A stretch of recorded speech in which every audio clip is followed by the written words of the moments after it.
masasabi natin, sir, dito sa mga personnel ng ating Pabahay Action Force dito sa northern part of Tacloban?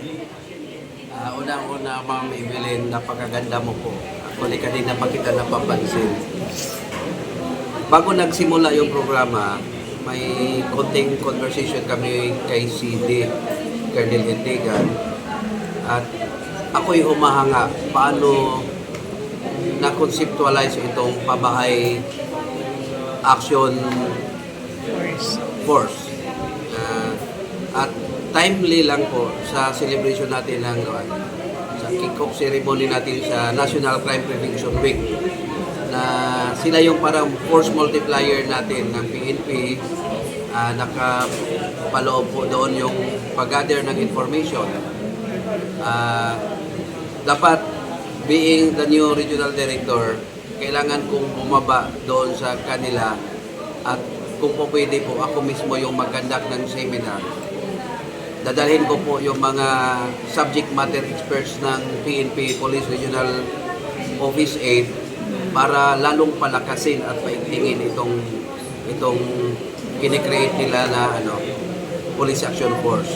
At hopefully ma-launch namin ito Tacloban-wide or region-wide. Yan yung goal po namin ni City Director.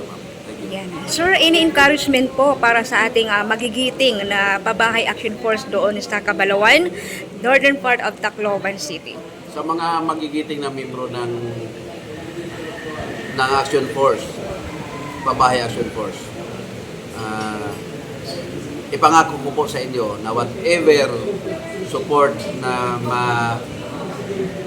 mayambag ng Police Regional Office 8, dadalhin po namin para ma-encourage pa yung mga ibang mga kapitbahay natin na sasapi dito sa inyong pong organization.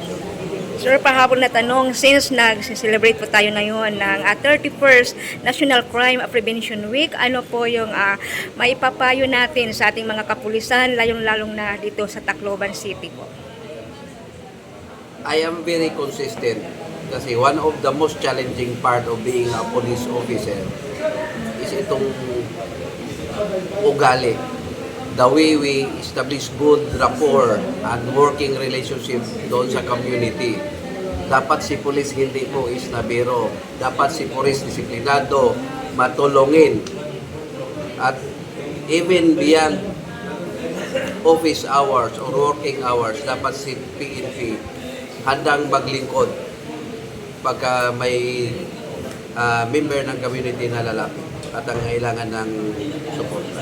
Ayan, wala na po akong ibang tanong, sir. Maliban na lang kung may mga mensahe po kayo na nais parating sa ating Taclobanon. Sa lahat ng mga Taclobanon, open po ang inyong PNP na maglingkod at magsilbi. Araw-araw po, ito yung marching order ko sa mga kapulisan, hindi lang sa Tacloban City Police Office, kundi sa buong Police Regional Office, na araw-araw paghusayan pa ang lahat na aspeto ng pagpupulis. Ayan. Sabi ko nga kanina, marksmanship, tactics, investigation, intelligence, and public community relations. Kailangan marunong si pulis mag-handle ng iba't ibang ugali ng tao at hindi sila offensive, lalong-lalo na sa civilian, matatanda at bata. Yun lang po. Maraming salamat, sir. Regional Director ng Philippine National Police, Sir Reason L. Capoy. Thank you po, sir, and God bless po.